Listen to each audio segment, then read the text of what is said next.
We were all called into the living room as if it were Christmas morning. But instead of gifts, my mother distributed inheritance papers worth $31 million. Quincy, my brother, received the family company.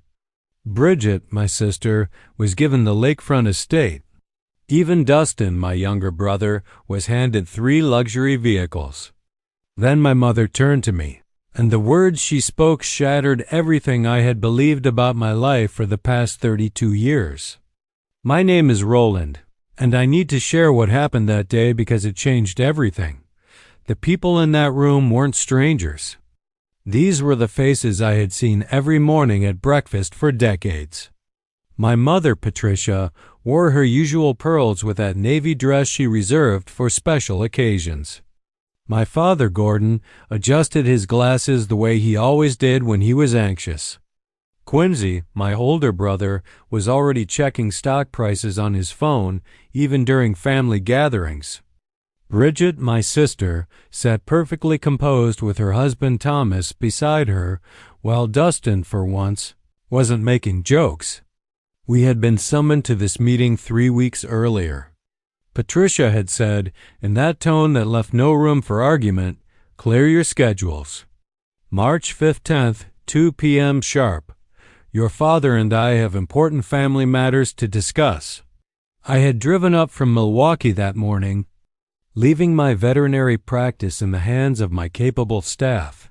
The entire drive, I had assumed this was about my father's health. He had experienced a minor heart issue 2 months earlier. Nothing serious, but enough to worry us all. I thought they were finally going to retire. Maybe hand over the family pharmaceutical distribution business to Quincy, who had essentially been running it for the past 5 years. The family estate sat on 40 acres in Lake Forest, the kind of old money neighborhood where driveways had names and homes had been passed down for generations. I had grown up running through these halls, sliding down the mahogany banister when Patricia wasn't looking, and building forts with my siblings in the enormous study where we now sat.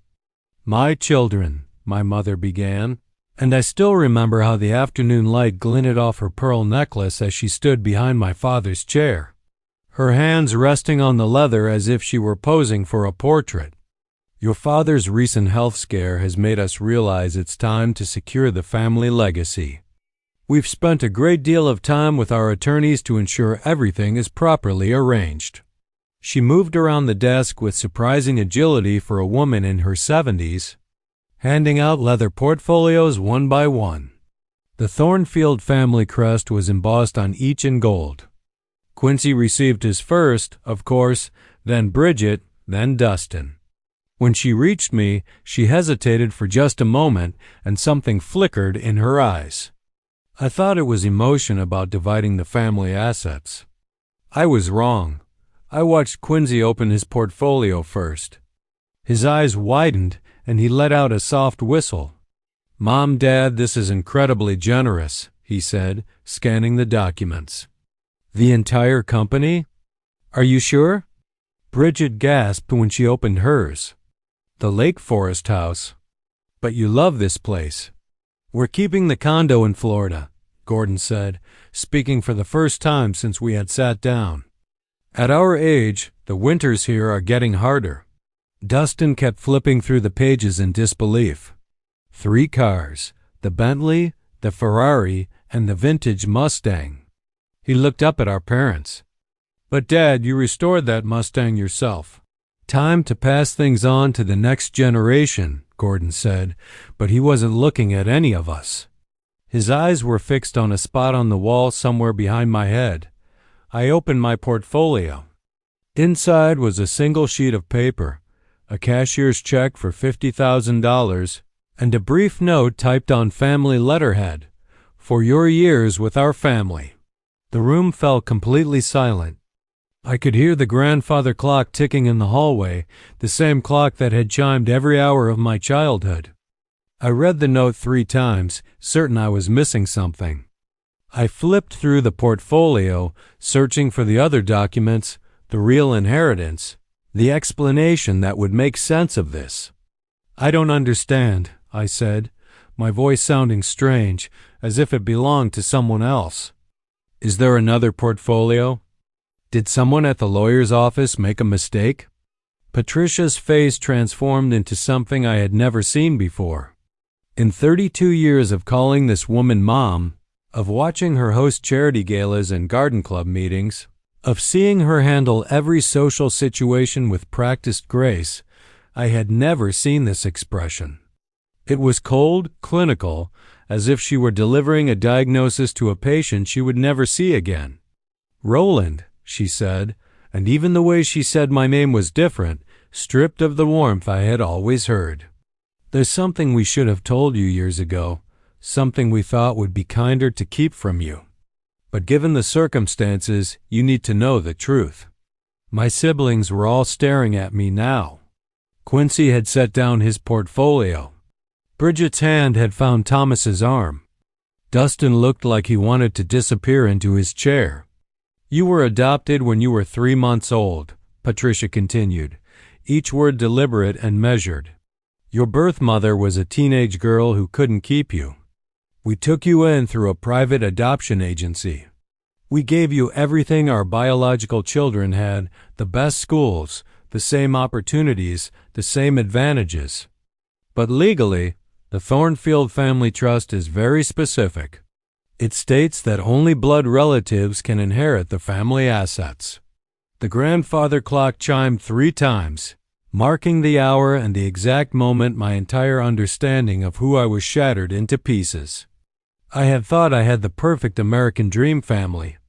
Growing up in the Thornfield household meant private schools where everyone knew your name, country club memberships that opened every door, and Sunday dinners where we gathered around the 12-seat dining table to laugh about Quincy's latest business ventures or Bridget's charity galas.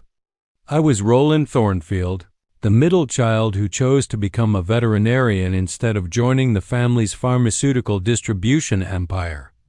Everyone said I was brave for following my own path. My practice in downtown Milwaukee was everything I had dreamed it would be. After 6 years of building it from a single-room clinic to a full-service animal hospital, I had just hired my 10th employee. We were seeing 40 patients a day, sometimes more during emergency hours.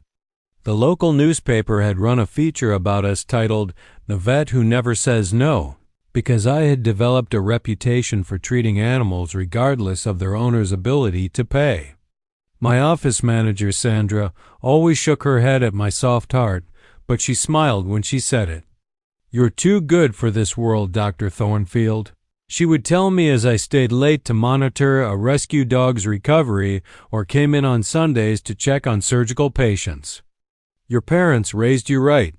Those words would echo in my mind later, taking on a bitter irony I couldn't have imagined then. But at the time, I wore the Thornfield name with quiet pride, not the flashy pride Quincy displayed when he closed million-dollar deals, but the steady satisfaction of knowing I was helping creatures who couldn't help themselves while still being part of something larger, something established, something permanent. My girlfriend, Melanie, understood this about me. She taught kindergarten at a public school in a rough neighborhood, choosing to work where she was needed most rather than at the prestigious private academy that had tried to recruit her. We had met at a charity fundraiser my mother had organized 2 years earlier. Melanie had been there representing her school, trying to secure funding for new playground equipment. I had been there because Patricia expected all her children to attend to present the United Thornfield front that was so important to her. "You're not like the rest of them," Melanie had said on our first real date after we had escaped the stuffy fundraiser to get burgers at a local dive. "You've got their polish, but none of their pretense." We had been talking about marriage lately, real conversations about what our future would look like. She wanted kids, at least 3. I had grown up with siblings and couldn't imagine raising an only child. We had even driven through neighborhoods, looking at houses and imagining where we would put a swing set and which room would be the nursery. Normal dreams, simple dreams, true dreams, or so I had thought. Every Friday, I maintained a tradition with my father, lunch at his private club, the same table overlooking the golf course, the same waiter who had been serving him for 20 years. Gordon would order his usual grilled salmon. I would get the club sandwich, and we would talk about everything except the family business. "You know, Roland," he had said just 2 weeks before that fateful family meeting, polishing his glasses in that nervous habit of his, "you've always been different from your siblings, more compassionate, more genuine. It's what makes you special." I had smiled at that, thinking he meant my career choice, my decision to heal instead of pursuing profit margins and market shares. "Someone in this family has to have a soul, right, Dad?" He had laughed, but it hadn't reached his eyes. Now I understood why that my mother, Patricia, ran the household like she was still the CEO she had been before marrying my father. Everything had its place. Every tradition had its purpose. Every family member had their role to play. She would call me every Sunday at exactly 7 p.m., not a minute before or after. "Roland, darling," she had said during that last call before the meeting, "don't forget about next Saturday. It's important. Your father and I have been planning something special. We want all our children there. All our children." The phrase had seemed so natural then, so obvious. Of course, I was one of her children. I had her stubborn streak. Everyone said so. I had my father's thoughtful nature. I remembered learning to ride a bike in the estate's long driveway, Gordon running beside me, Patricia cheering from the front steps. I remembered Christmas mornings when we had all rushed downstairs together, Quincy trying to maintain his older brother dignity while Bridget, Dustin, and I tore into presents like wild animals. I remembered feeling safe, feeling loved, feeling like I belonged to something that would last forever. How wrong I had been about everything that mattered. The special family meeting was scheduled for March 15th, a date now burned into my memory like a brand. We all gathered in the mahogany-paneled study of my parents' estate, the same room where Gordon had taught me to play chess when I was 7, where I had hidden behind the leather sofa during thunderstorms, where we had taken every family Christmas photo for 3 decades. Quincy had flown in from New York on his company jet, looking every inch the corporate executive in his $3,000 suit. Bridget had driven up from Chicago with her husband Thomas, her perfection intact despite the 3-hour drive. Even Dustin had shown up sober and on time, a minor miracle that Patricia noted with an approving nod. "Children," my mother began, standing behind my father's chair with her hands positioned perfectly on the leather. "Your father's recent health scare has made us realize it's time to secure the family legacy." She handed out the leather portfolios with practiced precision. When I opened mine to find only that single check and brief note, the temperature in the room seemed to drop 20 degrees. "I don't understand," I said, my voice barely working. "Is there another portfolio?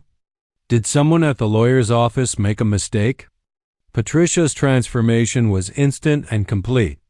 The woman who had kissed my forehead 10,000 times, who had nursed me through pneumonia when I was 12, who had cried at my veterinary school graduation, simply vanished. In her place stood a stranger wearing my mother's face. "Roland," she said, and even the way she said my name was different. Stripped of the warmth I had always heard, "There's something we should have told you years ago. You were adopted when you were 3 months old. Your birth mother was a teenage girl who couldn't keep you. We took you in, gave you everything, but legally, you're not entitled to the Thornfield estate." The words hit me like physical blows. Adopted, 3 months old, not entitled. Each phrase rewrote 32 years of my life in real time. Gordon finally looked at me, his watery blue eyes barely meeting mine before sliding away. "We did care for you, son, but the family trust specifically states blood relatives only. The lawyers were very clear about this when we had everything reviewed. You're telling me this now?" My voice was rising, cracking like a teenager's. After 32 years, you're telling me this now? Quincy cleared his throat, shifting uncomfortably in his chair. Mom, Dad, this is insane. Roland's our brother. He's always been our brother. Not by blood, Patricia said sharply, her tone slicing through Quincy's protest. You were never really one of us, Roland. We gave you a good life, the best education, opportunities most people dream of. That check should help you transition to your new reality. Transition. As if I were changing jobs or moving apartments. Not having my entire identity ripped away. Bridget was crying now. Silent tears streaming down her perfectly made-up face. This is cruel, she whispered. This is so unnecessarily cruel. Thomas put his arm around her, but his expression was carefully neutral. He had known, I realized. The son-in-law had known what the son had never been told. You knew? I asked them all, my gaze moving from face to face. You all knew. Patricia's chin lifted slightly. That gesture I had seen 1,000 times when she was about to deliver an unpleasant truth at a board meeting. We found out when Quincy turned 18.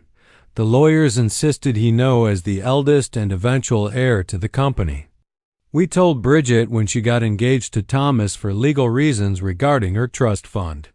Dustin learned when he turned 21. We made them promise not to tell. Gordon added weakly, we thought it would be kinder. You were happy. Why destroy that? Kinder? The word came out almost as a laugh. You thought lying to me my entire life was kinder? Dustin finally spoke, his voice rough. This is messed up. Roland saved my life when I was drowning in the pool. He taught me to drive. He covered for me when I crashed Dad's Mercedes. Blood doesn't make someone family.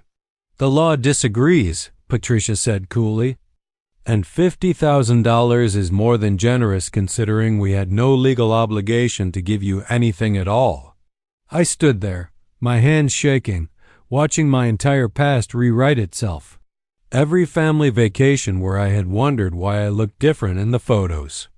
Every time Patricia introduced her children and hesitated microscopically before my name. Every family friend who had commented that I must take after some distant relative because I looked nothing like my siblings. Get out, I said quietly. I beg your pardon? Patricia's eyebrows rose. I said, get out. This is my family home too, or it was until 5 minutes ago. I deserve 5 minutes to process that my entire life has been a lie. So get out. All of you, now. They filed out slowly, Quincy squeezing my shoulder as he passed. Bridget sobbed openly.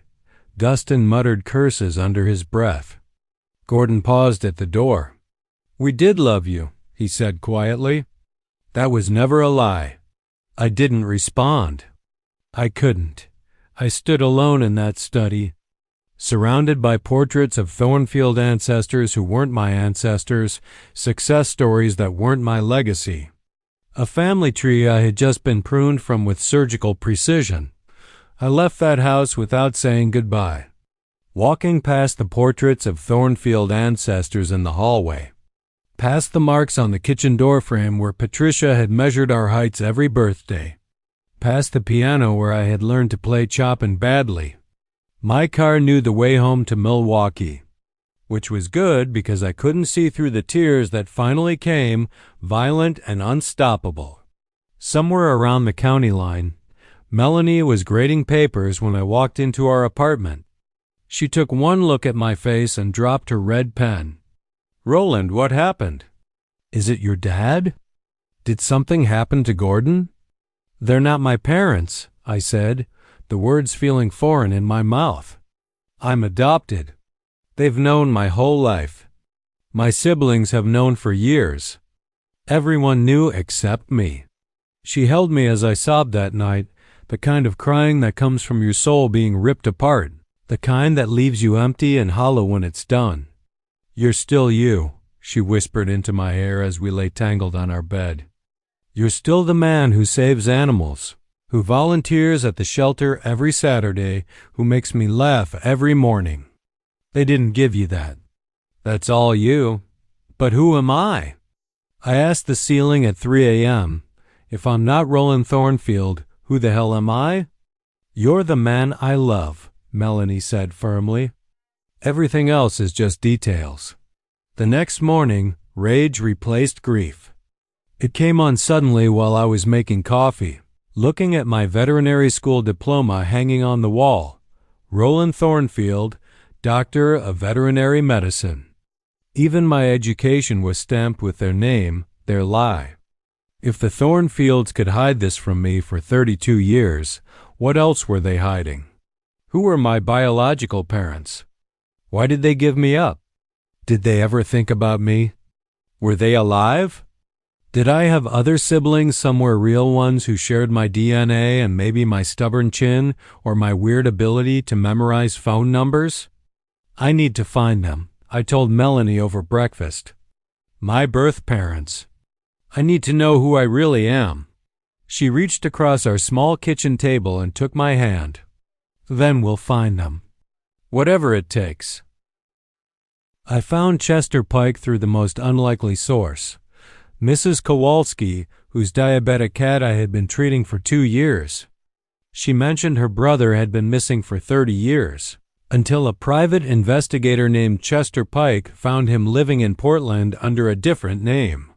Chester's office was above a Chinese restaurant on the south side of Milwaukee, up 2 flights of stairs that creaked with every step. The man himself was 70 years old, built like an old linebacker, with sharp eyes that seemed to catalog everything about you in a single glance. Birth parent searches can be tough, Chester warned, his gravelly voice softened by what seemed like genuine sympathy. Sometimes the records are sealed so tight even I can't crack them.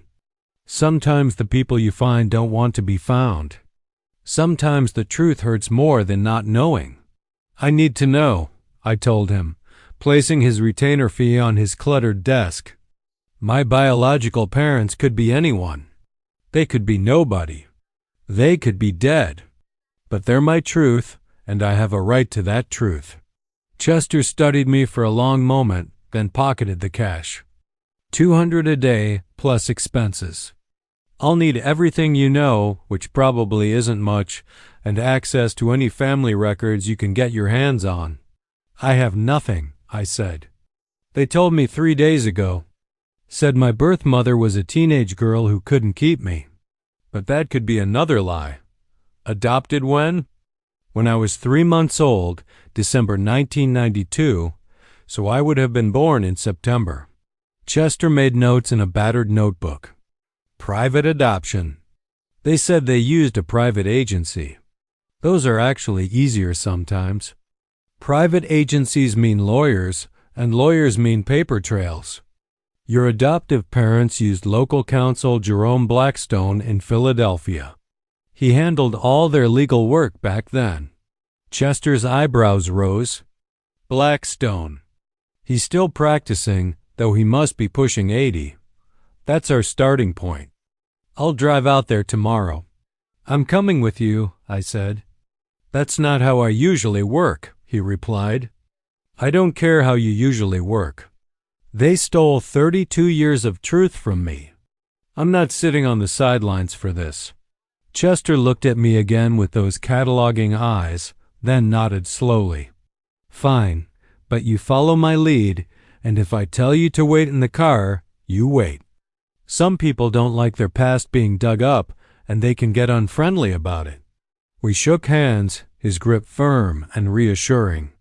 As I walked back down those creaking stairs, past the smell of dim sum from the restaurant below, I felt something I hadn't felt since that horrible moment in the Thornfield study. Purpose. I was going to find out who I really was, even if the truth destroyed what was left of my world. The drive to Philadelphia took 12 hours, with Chester insisting on stopping at every rest stop to stretch his bad knee. Jerome Blackstone's law office occupied the ground floor of a brownstone that had seen better decades, squeezed between a dry cleaner and a bail bondsman. The receptionist, who looked almost as old as Blackstone himself, seemed surprised anyone wanted to see him.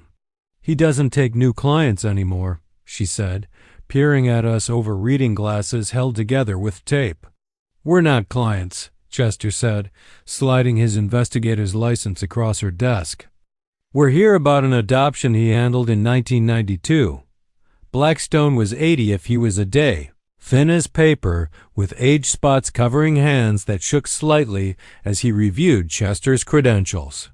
His office smelled like old books and older cigars despite the no smoking sign prominently displayed. "The Thornfield adoption," he said after Chester explained why we were there. His voice was surprisingly strong for such a frail-looking man. "I remember it. Private adoption, very quiet, very quick. The adoptive parents were quite insistent on discretion." "We need the birth parents' names," I said, leaning forward in my chair. Blackstone studied me with rheumy eyes. "You're the baby. I'm 32 years old. You're still the baby to me. I handled that adoption myself." The birth mother was very specific about her requirements. The adoptive family had to have money, had to have other children, had to agree to a closed adoption with no contact ever. "But you have records," Chester pressed. "You know who she was." Blackstone was quiet for so long I thought he might have fallen asleep with his eyes open. Then he stood, moving to an ancient filing cabinet that looked like it belonged in a museum. "I kept everything," he said, pulling out a thick folder. "Never throw anything away. That's what my father taught me. You never know when the past will come calling." He laid the folder on his desk and opened it carefully as if it might crumble to dust. "Baby boy, born September 3, 1992, at Jefferson Hospital. Mother's name was Penelope, just Penelope on the surrender documents, but I did my due diligence." He pulled out another paper. "Penelope Vance, age 19, father unknown on the birth certificate, but there were cash payments. Significant cash payments. Someone wanted this handled quietly and quickly. Cash?" Chester's investigator instincts kicked in. "How much cash?"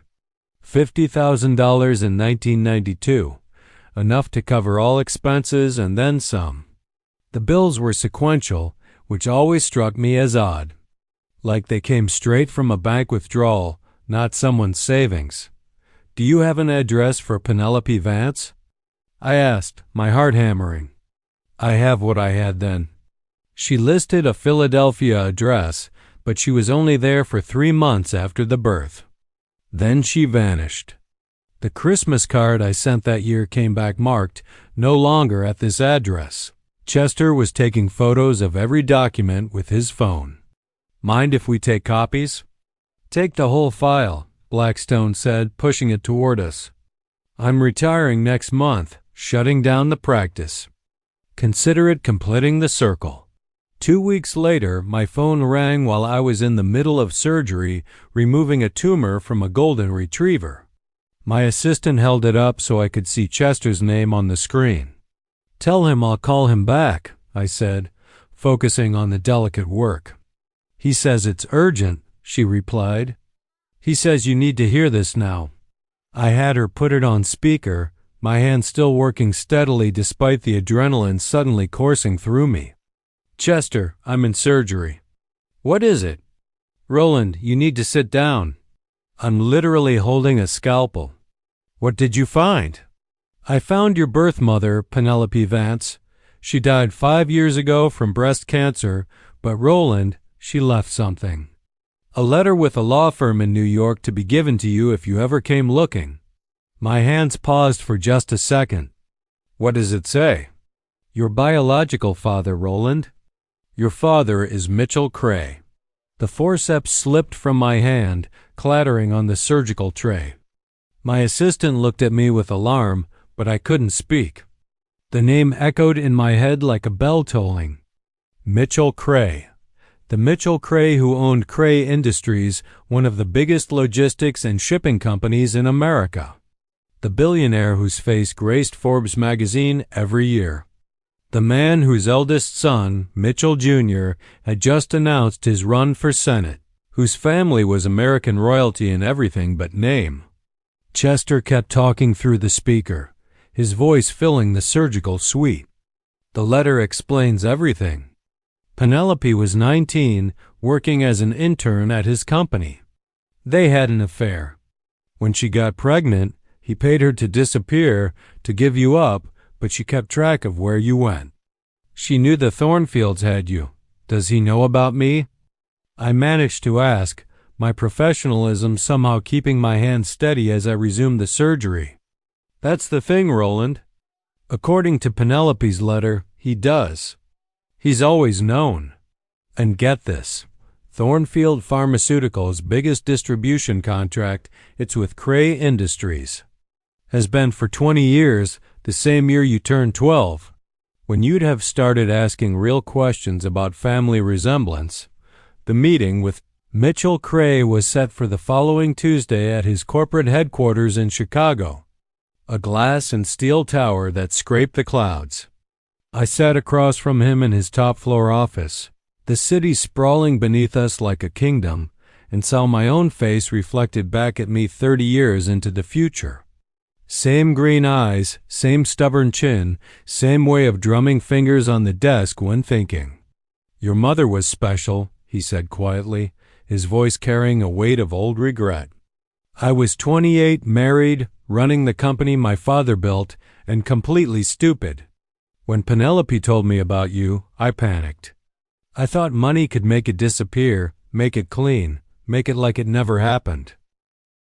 Instead, you've been watching me my whole life, I said, the pieces finally clicking together. The Thornfields needed a distribution contract to stay afloat in the late 90s. I needed to know you were okay. It seemed like a perfect arrangement. They got their contract. I got quarterly updates about your life disguised as business meetings with Gordon. So you bought my exile, I said, the anger rising again. When Patricia wanted me out, you paid them to destroy my life. Mitchell's jaw tightened the same way mine did when I was defensive. Patricia got greedy 6 months ago. She knew who you really were, figured it out from some old photographs at a business dinner. She threatened to go public about you unless I helped them financially and insured. You'd never have a legal claim to either family's fortune. She was going to destroy my son's political career, my family's reputation, everything we'd built. So you chose them over me again? No, Mitchell said firmly, standing up and moving to the window. I chose to protect all of my family, including you. The veterinary practice you started, who do you think your anonymous angel investor was? That scholarship to veterinary school that appeared just when you needed it. The sudden availability of that perfect building for your clinic at below market rent? The mysterious benefactor who covers the bills for every animal whose owner can't pay? My world tilted again. Every piece of luck I'd thought I'd earned, every break I'd gotten, had been him pulling strings from the shadows. I don't need your protection anymore, I told him, standing to face my father for the first time. But I won't be anyone's secret anymore. Your other children deserve to know they have a brother. Your wife deserves the truth. Mitchell aged 10 years in that moment. My son's political career will be destroyed. The scandal will ruin everything. Then it ruins everything. I've spent 32 years living a lie. I won't spend another day doing it. We reached a compromise that surprised us both. I wouldn't go public, but Mitchell would acknowledge me privately to his family. His wife, Rebecca, remarkably already suspected something. I always wondered about the veterinary charity donations, she said when we met a week later. Mitchell doesn't even like dogs, but suddenly he's funding animal hospitals across the Midwest. My half-siblings took it differently. Mitchell Jr. was furious at first, then curious, then oddly protective. If this gets out, we control the narrative, he said, already thinking like the politician he was becoming. Long-lost brother reunited with family. American Dream Story. The twins, Sarah and Samuel, both 25, were fascinated. "We always wanted an older brother," Sarah said. "Mitchell Jr. doesn't count because he's boring." The youngest, Catherine, just 21, simply hugged me. "Does this mean you can teach me how to drive? Because everyone else in this family is terrible at it." As for the Thornfields, their company went bankrupt 6 months later when Cray Industries pulled their contracts. Patricia called me once, crying about how I destroyed them. "You destroyed us first," I said. "You had 32 years to tell me the truth. You chose greed instead." Quincy, Bridget, and Dustin reached out separately. "We're rebuilding slowly. They're still my siblings in every way that matters, even if Patricia's poison tried to destroy that. Dustin lives with me now, getting sober, working at my clinic. Learning that family isn't about blood or money or names on trust funds, but the real gift came when I met Eleanor Cray, Mitchell's mother, my grandmother, 93 years old and sharp as a surgical scalpel. "I always wanted another grandson," she said, patting my hand with fingers that felt like birch bark. "Especially one who saves animals instead of shipping boxes around the world. You get your kindness from Penelope. I met her once, before you were born. She had the gentlest soul, just like you. My practice is thriving. Melanie and I got married last spring in a small ceremony with Chester Pike as my best man and all my siblings, both sets in attendance. Mitchell walked me down the aisle, a reversal that made him cry. The Thornfields weren't invited, but I heard Patricia watch from across the street, standing in the rain like a ghost of the mother she never really was, standing there. Surrounded by my real family, the one I chose and the one I found, I realized something profound. The Thornfields were right about one thing: I was never really one of them. I was always meant for something different, something better, something true. Blood in your veins doesn't make you family. Love in your heart does. Sometimes losing everything you thought you were is the only way to discover who you really are. The $50,000 check from the Thornfields? I framed it, never cashed it. It hangs in my office next to a photo of me at 3 months old under a small plaque that reads, "The price of truth is always worth more than the cost of lies." My name is Roland Cray. I legally changed it last month. Not because I wanted Mitchell's fortune, but because I wanted my truth. The Thornfields sent a cease and desist letter about using their name anyway, which my half-brother's law firm gleefully responded to with a picture of my new driver's license. If you've made it this far in my story, you know that family isn't about DNA or inheritance or whose name you carry. It's about who shows up when your world falls apart and who helps you build it back stronger and more honest than before. Thank you for listening to my story. If it resonated with you, if you've ever felt like you didn't belong, like you were living someone else's truth, know that your real family is out there waiting for you to find them. Sometimes they're the people who raised you. Sometimes they're the people you choose, and sometimes they're the people whose blood you share. But they're always the people who see you for who you really are and love you anyway. If you enjoyed this story, please share it with someone who needs to hear it. Drop a comment below about your own family revelations or the moments when you discovered who you really are.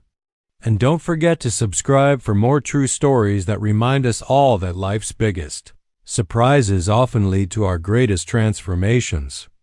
Remember, you are more than the lies told about you.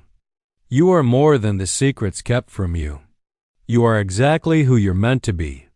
And that's enough. That's more than enough. That's everything.